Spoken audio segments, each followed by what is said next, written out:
ನಮಸ್ಕಾರ ವೀಕ್ಷಕರೇ, ಶಿಷ್ಯ ನ್ಯೂಸ್ಗೆ ಸ್ವಾಗತ. ನಾನು ನಿಮ್ಮ ಪವನ್ ಕುಮಾರ್. ಇಂದಿನ ಮುಖ್ಯಾಂಶಗಳು: ವಿಶ್ವದ ಅತಿ ಎತ್ತರದ ಇಷ್ಟಲಿಂಗಕ್ಕೆ ಪೂಜೆ, ವೈಜ್ಞಾನಿಕವಾಗಿ ನೆಮ್ಮದಿ ನೀಡುವಂಥ ಇಷ್ಟಲಿಂಗ ತರಬೇತಿ ಕೇಂದ್ರ ಈಶ್ವರ್ ಖಂಡ್ರೆ. ಗ್ರಾಮೀಣಾಭಿವೃದ್ಧಿಗೆ ಮೂಲಭೂತ ಸೌಕರ್ಯಗಳಾದ ರಸ್ತೆ ವ್ಯವಸ್ಥೆ ಅತ್ಯಂತ ಪ್ರಮುಖ, ಶಾಸಕ ಬೆಲ್ದಾಳೆ. ವಿದ್ಯಾಮಂದಿರಗಳ ಕಟ್ಟಡ ಆಸ್ತಿ ತೆರಿಗೆ ವಿನಾಯಿತಿ, ಮಹತ್ವದ ತೀರ್ಪು ನೀಡಿದ ಕಲಬುರಗಿ ಉಚ್ಚ ನ್ಯಾಯಾಲಯ. ವಿದ್ಯಾರ್ಥಿಗಳು ಕಠಿಣ ಪರಿಶ್ರಮ, ಸ್ಪಷ್ಟ ಗುರಿಯೊಂದಿಗೆ ಮುಂದುವರೆದರೆ ಉನ್ನತ ಸಾಧನೆ ಸಾಧ್ಯ. ಡಾಕ್ಟರ್ ಶೈಲೇಂದ್ರ ಬೆಲ್ದಾಳೆ. ಬಸವ ಕಲ್ಯಾಣದ ಅನುಭವ ಮಂಟಪದಲ್ಲಿ ನಿರ್ಮಾಣವಾಗುತ್ತಿರುವ ವಿಶ್ವದ ಅತಿ ಎತ್ತರದ ಇಷ್ಟಲಿಂಗಕ್ಕೆ ಬೀದರ್ ಜಿಲ್ಲಾ ಉಸ್ತುವಾರಿ ಸಚಿವರು ಈಶ್ವರ್ ಖಂಡ್ರೆ ಅವರು ಸೋಮವಾರ ಪೂಜೆ ಸಲ್ಲಿಸಿ ಅನುಭವ ಮಂಟಪದ ಕಾಮಗಾರಿಯನ್ನು ಪರಿಶೀಲಿಸಿದರು.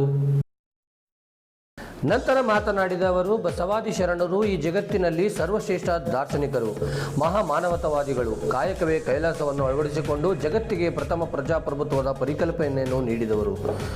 770 ಕಂಬಗಳ ಮೇಲೆ 770 ಶರಣರ ವಚನಗಳನ್ನು ಕೆತ್ತಲಾಗುತ್ತಿದೆ. ವೈಜ್ಞಾನಿಕವಾಗಿ ನೆಮ್ಮದಿ ನೀಡುವಂಥ ಇಷ್ಟಲಿಂಗ ತರಬೇತಿ ಕೇಂದ್ರವನ್ನು ನಿರ್ಮಿಸಲಾಗುತ್ತಿದೆ.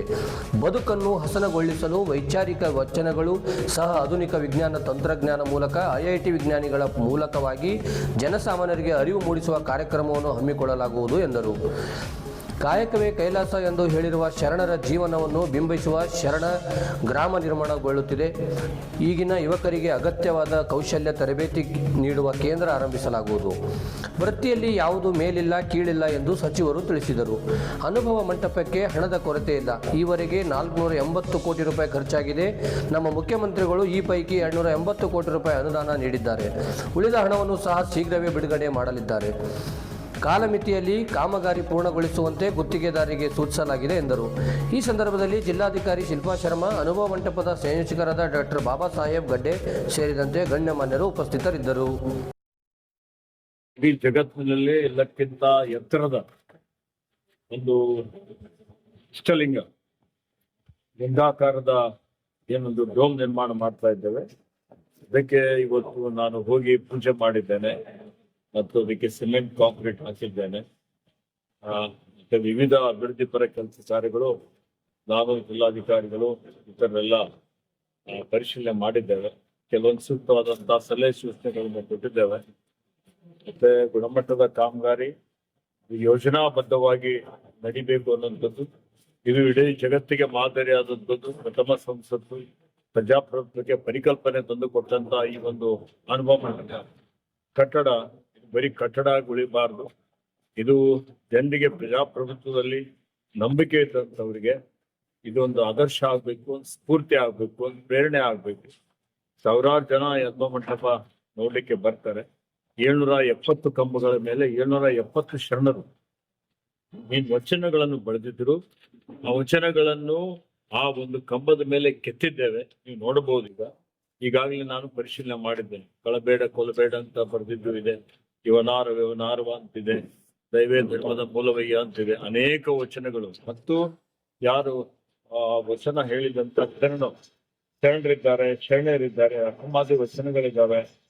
ಹೀಗಾಗಿ ಇವೆಲ್ಲವೂ ಇದರ ಜೊತೆಯಲ್ಲಿ ವೈಜ್ಞಾನಿಕವಾಗಿ ನಮ್ಗೆ ನೆಮ್ಮದಿ ನೀಡುವಂತ ಒಂದು ಇಷ್ಟಲಿಂಗ ಪೂಜೆ ತರಬೇತಿ ಕೇಂದ್ರ ಮಾಡ್ಬೇಕು ಅನ್ನುವಂಥದ್ದು ಅದರ ಒಂದು ಪರಿಕಲ್ಪನೆ ಇಟ್ಕೊಂಡು ಅದಕ್ಕೆ ವಿಜ್ಞಾನಿಗಳಿಗೆ IIT-ದವರಿಗೆ ಇದರ ಜವಾಬ್ದಾರಿಯನ್ನು ಕೊಟ್ಟು ಅದನ್ನು ಪ್ರಯೋಗ ಮಾಡಿ ಯಾವ ರೀತಿಯಲ್ಲಿ ಅದನ್ನು ಅನುಷ್ಠಾನ ಮಾಡಬೇಕು, ಮತ್ತೆ ನಮ್ಮ ಸಾರ್ವಜನಿಕರಿಗೆ ವಿಶೇಷವಾಗಿ ಯುವಕರಿಗೆ ಅದರಿಂದ ಏನ್ ಲಾಭ ಆಗ್ತದೆ ಅನ್ನುವಂಥದ್ರ ಬಗ್ಗೆನೂ ಇವತ್ತು ನಾವು ಚಿಂತನೆಯನ್ನು ಮಾಡಿದ್ದೇವೆ.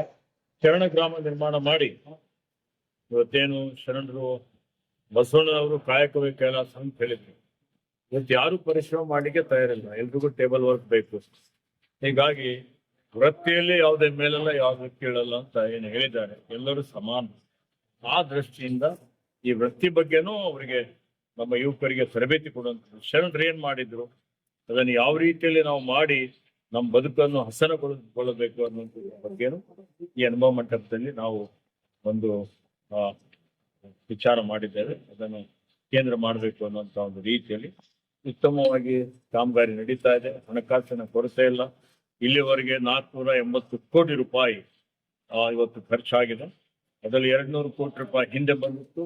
ನಾನು ಮಂತ್ರಿ ಆದ್ಮೇಲೆ ನಮ್ಮ ಸರ್ಕಾರ ಮಾನ್ಯ ಸಿದ್ದರಾಮಯ್ಯನವರು ಇದಕ್ಕೆ ಸ್ಪಂದನೆಯನ್ನು ಮಾಡಿ 280 ಕೋಟಿ ರೂಪಾಯಿ ಈಗಾಗಲೇ ಬಿಡುಗಡೆ ಮಾಡಿದ್ದಾರೆ.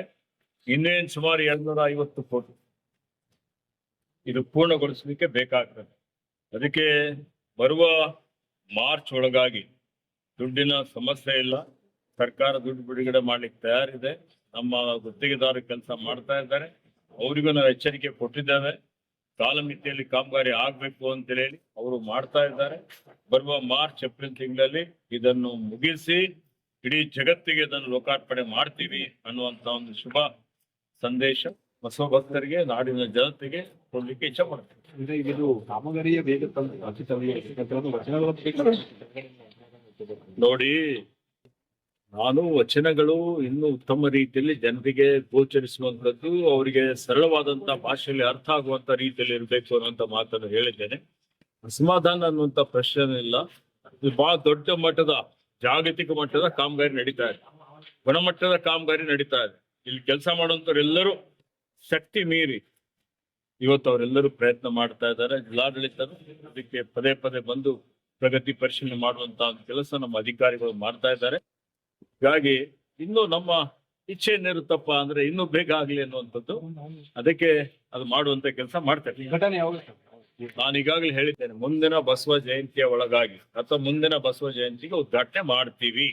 ಈಗ ಉಪಚುನಾವಣೆ ಬೀದರ್ ದಕ್ಷಿಣ ಕ್ಷೇತ್ರದ ರಾಜಗಿರ ಗ್ರಾಮದಲ್ಲಿ ಸುಮಾರು 75 ಲಕ್ಷ ವೆಚ್ಚದ ಸಿಸಿ ರಸ್ತೆ ನಿರ್ಮಾಣ ಕಾಮಗಾರಿಗೆ ಡಾಕ್ಟರ್ ಶೈಲೇಂದ್ರ ಬೆಲ್ದಾಳೆ ಚಾಲನೆ ನೀಡಿದರು.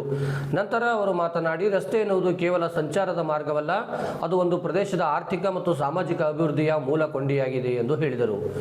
ಗ್ರಾಮೀಣ ಅಭಿವೃದ್ಧಿಗೆ ಮೂಲಭೂತ ಸೌಕರ್ಯಗಳಾದ ರಸ್ತೆ ವ್ಯವಸ್ಥೆ ಅತ್ಯಂತ ಪ್ರಮುಖವಾಗಿದ್ದು, ಈ ಕಾಮಗಾರಿಯಿಂದ ಸ್ಥಳೀಯರಿಗೆ ಸಂಚಾರ ಸುಲಭವಾಗಲಿದೆ ಎಂದು ತಿಳಿಸಿದರು. ಅಭಿವೃದ್ಧಿಯ ಪಥದಲ್ಲಿ ಮುಂದುವರಿಯುತ್ತಿರುವ ಬೀದರ್ ದಕ್ಷಿಣ ಕ್ಷೇತ್ರದಲ್ಲಿ ರಸ್ತೆ ಮೂಲಸೌಕರ್ಯಕ್ಕೆ ಮತ್ತೊಂದು ಮಹತ್ವದ ಹೆಜ್ಜೆ ಇಡಲಾಗಿದೆ. ವಿವಿಧ ಗ್ರಾಮಗಳಲ್ಲಿ ಲಕ್ಷಾಂತರ ರೂಪಾಯಿ ವೆಚ್ಚದ ರಸ್ತೆ ನಿರ್ಮಾಣ ಕಾಮಗಾರಿಗಳಿಗೆ ಹಂತ ಹಂತವಾಗಿ ಚಾಲನೆ ನೀಡಲಾಗುತ್ತಿದೆ ಎಂದರು. ಈ ಸಂದರ್ಭದಲ್ಲಿ ಪ್ರಮುಖರಾದ ಸುರೇಶ್ ಮಾಶೆಟ್ಟಿ, ವಿಜಯಕುಮಾರ್ ಪಾಟೀಲ್ ಗಾದ್ಗಿ, ಸೂರ್ಯಕಾಂತ್ ಪಾಟೀಲ್, ಹನುಮಂತರಾವ್ ಪಾಟೀಲ್, ಡಾಕ್ಟರ್ ವೀರೇಂದ್ರ ಪಾಟೀಲ್, ಶ್ಯಾಮರಾವ್ ಕುಲಕರ್ಣಿ, ಶಿವರಾಜ್ ಸ್ವಾಮಿ, ಗುರುನಾಥ್ ರಾಜಗಿರ ಸೇರಿದಂತೆ ಮತ್ತಿತರರು ಉಪಸ್ಥಿತರಿದ್ದರು.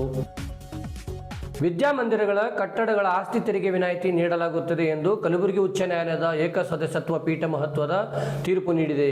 ಬೀದರ್ ಜಿಲ್ಲೆಯ ಭಾಲ್ಕಿ ತಾಲೂಕಿನ ಸತ್ಯನಿಕೇತನ ಶಿಕ್ಷಣ ಸಂಸ್ಥೆಗೆ ಭಾಲ್ಕಿ ಪುರಸಭೆ ಮುಖ್ಯಾಧಿಕಾರಿಗಳು 2001 ರಿಂದ 2025 ಸುಮಾರು 98,06,467 ರೂಪಾಯಿ ಆಸ್ತಿ ತೆರಿಗೆ ನೀಡುವಂತೆ ಸತ್ಯನಿಕೇತನ ಶಿಕ್ಷಣ ಸಂಸ್ಥೆಗೆ ನೋಟಿಸ್ ಜಾರಿ ಮಾಡಿ 30 ದಿವಸದೊಳಗೆ ತೆರಿಗೆ ಪಾವತಿಸದಿದ್ದರೆ ಆಸ್ತಿ ಜಪ್ತಿ ಮಾಡಲಾಗುವುದು ಎಂದು ತಿಳಿಸಲಾಗಿತ್ತು.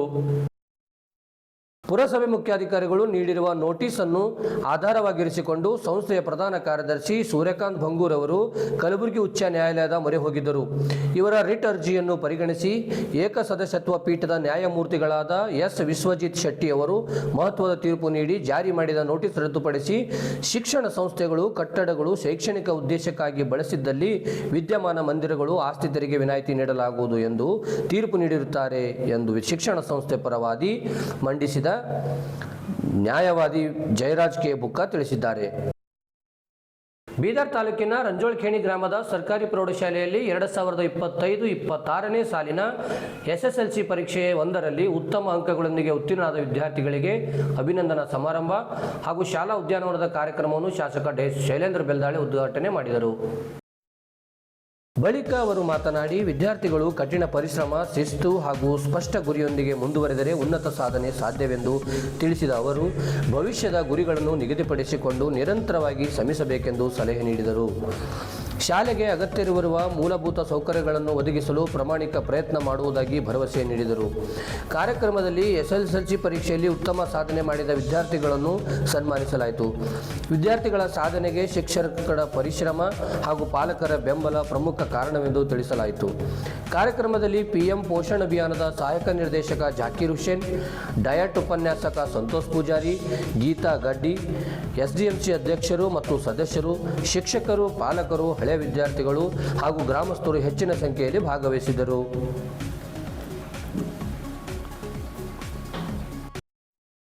ಇಲ್ಲಿವರೆಗೆ ಸುದ್ದಿ ಕೊಟ್ಟಿದ್ದು ನಾನು ಪವನ್ ಕುಮಾರ್.